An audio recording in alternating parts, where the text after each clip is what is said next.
बिस्मिल्लाहिर्रहमानिर्रहीम। अस्सलामुअलैकुम। शाहीन टीवी में आप सबको खुश आमदीद। ईद के रोज़ हुकूमत की जानिब से बाकायदा तौर पर टिकटॉक पर एक बार फिर से पाबंदी आयद कर दी गई है। पाबंदी क्यों लगाई गई, इसकी वजह मैं आपको बताता हूँ। टिकटॉक पर पाबंदी लगाने की सबसे बड़ी वजह मुनासिब मवाद है। कुछ ऐसी नाजिबा वीडियोज हैं, साल के अंदर अंदर टिकटॉक ऐप पर यह तीसरी मरतबा बड़ी पाबंदी आयद की गई है। लेकिन जब पहले इस पर पाबंदी लगाई गई थी तो हर मरतबा पाबंदी हटा भी दी जाती थी।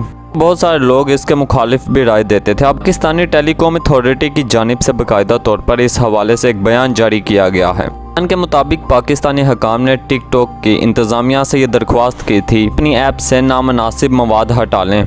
मरतबा दरख्वास्त दी गई लेकिन उस पर अमल दरामद नहीं हुआ। इसी वजह से ही हकाम का कहना है कि टिकटॉक ऐप पर पाबंदी का फैसला कर लिया है। पाकिस्तान में टिकटॉक ऐप पर तकरीबन ये चौथी मरतबा पाबंदी लगी है। पाकिस्तान में अब टिकटॉक सारिफ जो भी इस ऐप को यूज़ करते हैं अब उनकी ऐप का इस्तेमाल नहीं हो रहा। मैं आपको ये भी बताता चलूँ, टिकटॉक ऐप बाकायदा तौर पर ये चीनी ऐप है। इनकी जानिब से ये पूरी दुनिया में मुतारिफ करवाई गई। दरअसल पिछले कुछ सालों में टिकटॉक का इस्तेमाल यकीनन बढ़ा है, लेकिन इसके कुछ बहुत ज़्यादा नुकसानात भी हैं। यहाँ पर असला को शो करते हैं, मुख्तलिफ किस्म के जिनसी रुझान यहाँ पर देखे गए हैं।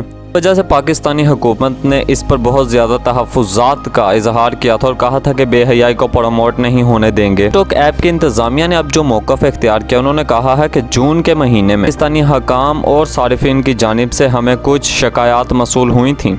के बाद हमने उस पर अमल दरामद करते हुए माह के अंदर अंदर 6 मिलियन से ज़्यादा वीडियोस डिलीट कर दी थी, तो मुतनाज़िया किस्म की वीडियोस थी। फिर टिकटॉक इंतज़ामिया ने यह भी बताया कि इसमें 15% वीडियोस बिल्कुल मुतनाज़िया किस्म की थी।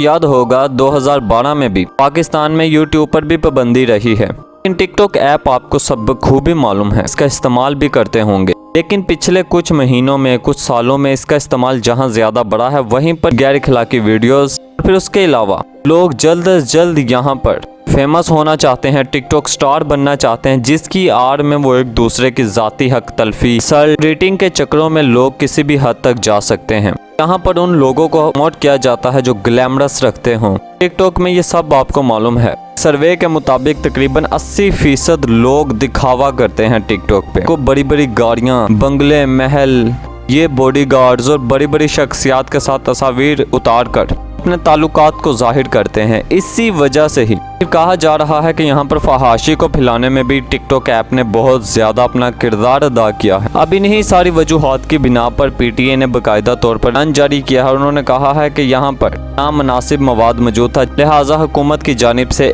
अब इसके हवाले से स्टेप ले लिया गया है। और दूसरी जानिब लोग, आपको पता है, मुख्तलिफ किस्म के सॉफ्टवेयर इस्तेमाल करके, मुख्तलिफ ऐप्स का इस्तेमाल करके वो फिर भी टिकटॉक को यूज़ करेंगे। इस पर पाबंदी से बेहतर है बजाय इसके कि आप यकदम इस पर पाबंदी लगाएं, आप उस सारे मवाद पर नज़र रखें। अगर वो शेयर हो चुका है तो उसके डिलीट करवाने के इंतजाम करें।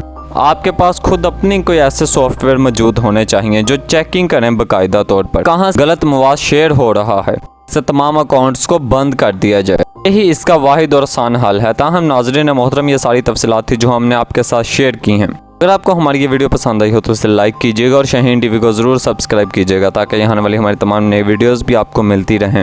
यूँ ही आपका और हमारा साथ बना रहे। अपना बहुत सारा ख्याल रखिएगा। अल्लाह हाफिज़।